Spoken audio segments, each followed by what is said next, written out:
Halo semuanya, apa kabar? Hari ini kita akan melanjutkan materi pembelajaran kita dengan tema perkembangan teknologi pada masa praaksara. Oke, kita langsung saja pada pembelajaran. Teknologi pada waktu itu bermula dari teknologi batuan yang digunakan sebagai alat untuk memenuhi kebutuhan manusia. Tentu saja teknologi pada waktu itu dengan masa sekarang sangat jauh berbeda. Jadi mereka hanya memanfaatkan bahan-bahan yang bisa mereka temukan di alam.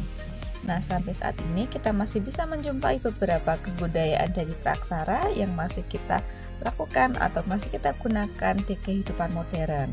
Contohnya, masih ada kebudayaan slash and burn. Slash and burn itu menebang dan membakar. Saudara-saudara kita di beberapa wilayah itu masih menggunakan kebudayaan menebang lahan, kemudian dibakar, habis itu digunakan untuk ladang pertanian. Itu juga merupakan hasil dari kebudayaan pada masa praaksara.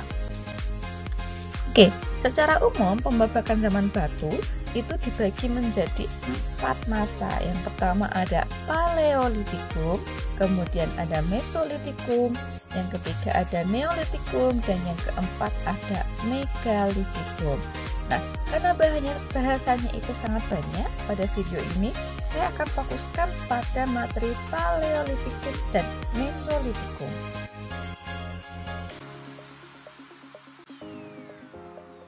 Oke, kita masuk ke zaman Paleolitikum. Paleo itu artinya adalah tua.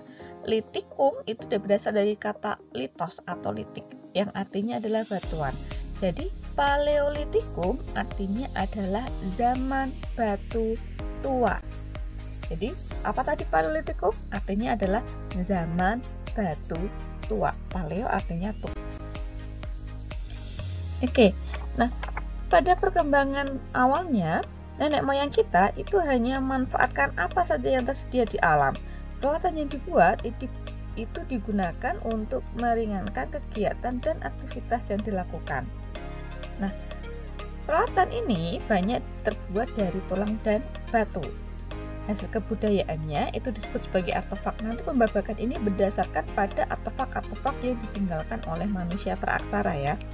Oke, jadi karakteristik utama dari zaman Paleolitikum adalah artefak-artefaknya atau hasil kebudayaannya itu masih sangat sederhana dan kasar. Jadi mereka masih mengambil segala sesuatunya itu asli dari alam. Kalaupun ada pengolahan atau ada pemrosesan itu masih sangat simpel atau sederhana. Nah, barang yang dihasilkan ada beberapa artefak yang dihasilkan. Yang pertama adalah kapak genggam seperti ini, atau disebut juga dengan chopper. Jadi digunakan dengan cara digenggam ya. Nah, chopper ini ditemukan di Pacitan, bentuknya seperti kapak tetapi tidak memiliki tangkai. Jadi memang tidak nyaman. Kalau kalian lihat ini pun masih sangat kasar. Kalau di tangan dipegang sakit nggak Bu? Ya sakit, tentu saja, sehingga tidak nyaman ya.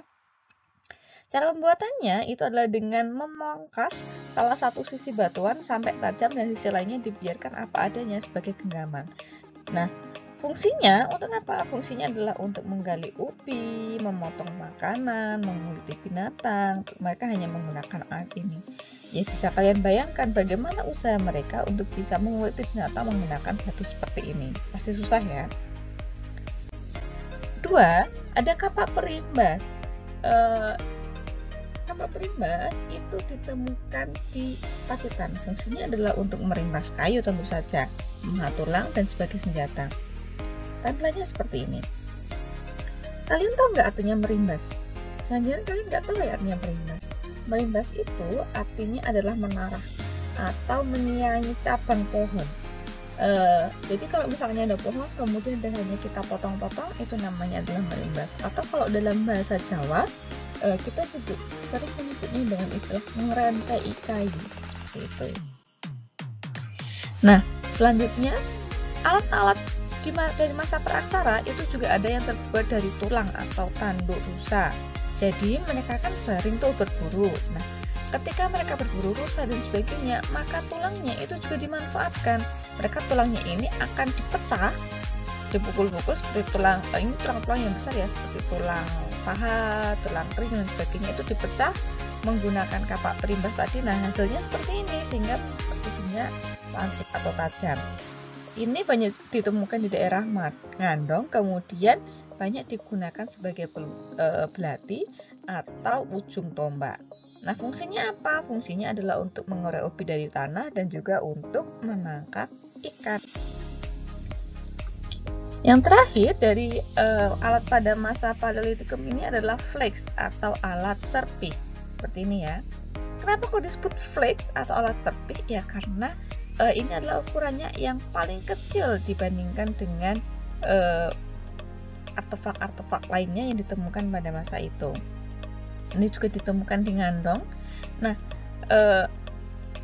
alat serpih ini terbuat dari batu kalsedon, jadi batuan-batuan yang punya struktur tajam, karena flex ini berfungsi untuk mengupas makanan atau untuk mengupas buah ya. Jadi semacam pisau seperti itu. Ini kecil sekali.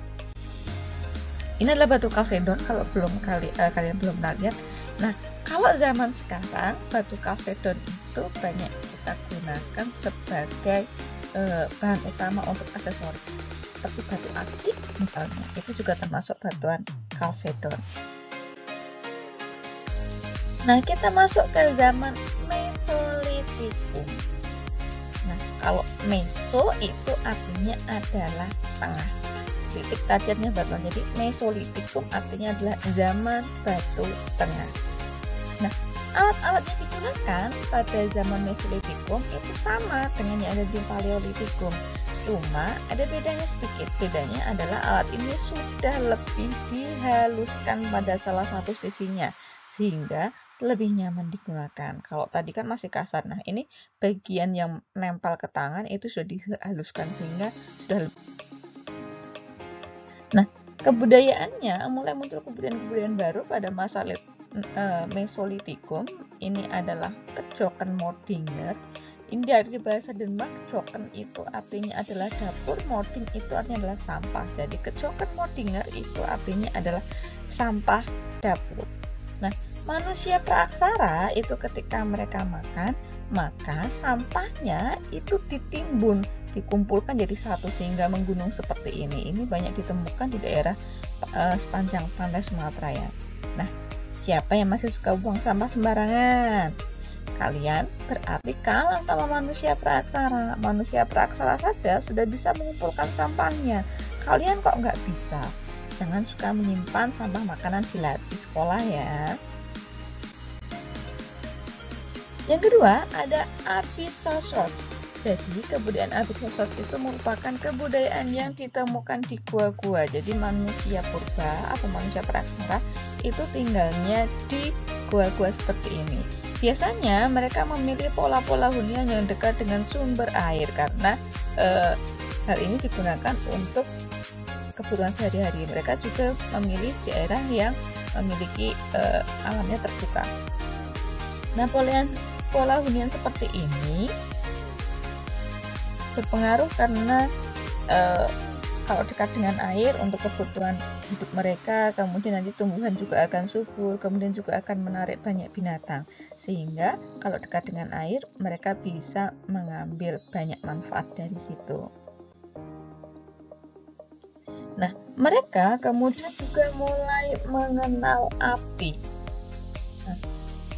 Bagi manusia purba, proses penemuan api merupakan bentuk inovasi yang sangat penting. Api digunakan untuk menghangatkan diri pada cuaca dingin.